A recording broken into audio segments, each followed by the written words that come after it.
বহরমপুরে জেলা কংগ্রেস কার্যালয়ে স্বাধীনতা দিবস উপলক্ষে অধীর রঞ্জন চৌধুরী পৌঁছেছিলেন এবং তিনি বক্তব্য রাখতে গিয়ে আরজিকর কাণ্ডে মুখ্যমন্ত্রী মমতা বন্দ্যোপাধ্যায়কে তীব্র আক্রমণ করেছেন। কি বলেছেন তিনি শোনাব। লজ্জার কথা কি জানেন? সেই পরিবারের কাছে গিয়ে এই বাংলার মুখ্যমন্ত্রী যে একজন মহিলা ব্যাপারটাকে ধামাচাপা দেওয়ার জন্য আর বেশি বাড়াবাড়ি না করার জন্য প্রথম অফার করলো 10 লাখ টাকা।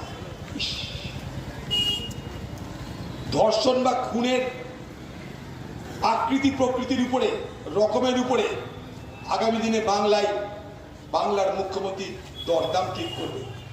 বাজারে আলুর দাম কত, পটলের দাম কত, কপির দাম কত যেমন ঠিক হয়, তেমনিভাবে নারীদের উপরে কী ধরনের অত্যাচার হচ্ছে, সামান্য অত্যাচার, এমনি অত্যাচার, ভয়ঙ্কর, নিষ্ঠুরতম, নৃশংসতম, তার গ্রেডেশন তৈরি হচ্ছে। C group, D group, B group, A group, তার উপর তাকে সাহায্যের কথা বলা হবে। মুখ্যমন্ত্রীর মনে হয়েছে এটা হয়তো এ গ্রুপের মতন একটা নৃশংস ঘটনা, তাই তাকে 10 লাখ।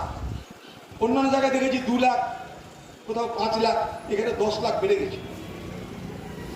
তো বাংলায় যদি আমাদের ঘরের মা বোনদের